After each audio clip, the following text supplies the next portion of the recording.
Okay, since I'm also doing these videos in an iterative way, I noticed that the sound on the previous one was pretty bad. There was a lot of static in the background, so I hope I fixed that for this one.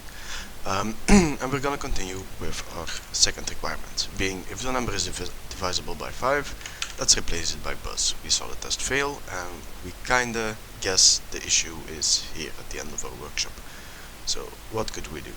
Well, instead of just sending these to the scribe, we should add a guy that checks whether it's the number is divisible by 5, all these, and replace a 5 by buzz. It's pretty straightforward, so let's add the guy that divides by 5, and what it does is pretty much the same, but if it's divisible by 5, we put a note saying buzz in the box. If not, of course, instead of this note. I'm not very good at typing,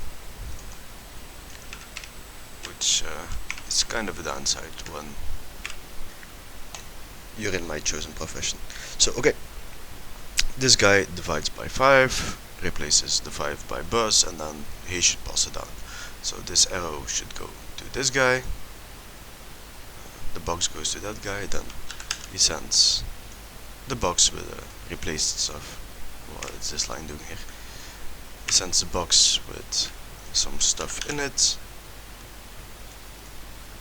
and he sends that to the scribe guy, right? There we go. So I believe that should solve our issue. So instead of going through the entire test again, let's go from where it fails. So this is what the first guy has done, comes to the second guy. Okay, so 1, not divisible by 5, 2, nope, fizz, well, it's not even a number, 4, nope, 5, yes, we replace that by buzz, and then we pass it on. So now all of these nodes in the box, and the box goes to the scribe guy, and the scribe guy, he starts writing. So what's in the box? There's a 1, there's a 2, there's a fizz, there's a 4, and then there's a buzz. This is what we got from the last time.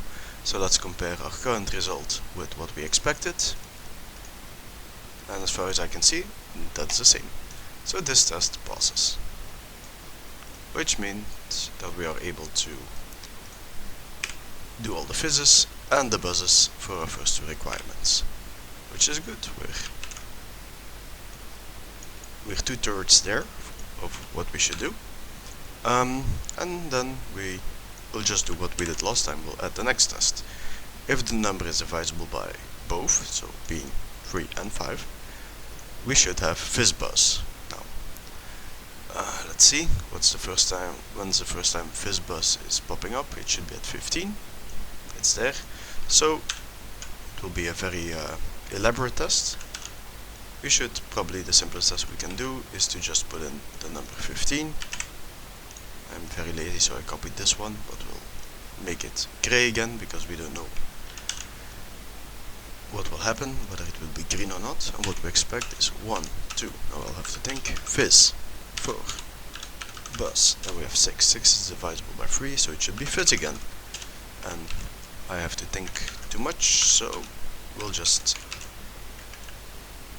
kinda look at our other page and see what's happening. Now we're at 10, that should be buzz, that's correct. Then 11, then 12, divisible by 3, so it should be fizz again. And we're at 13. Whoop. Then we're at 13, 14, and that should be fizz, buzz on one line. So for clarity's sake, we'll remove the space. Okay, so we wrote our test. I'm gonna stop the video for now so we can do it in small iterations, and next time we'll see what the test gives and whether it already passes or not, and whether we have to make changes to our design or not. So I'll see you in a very short time.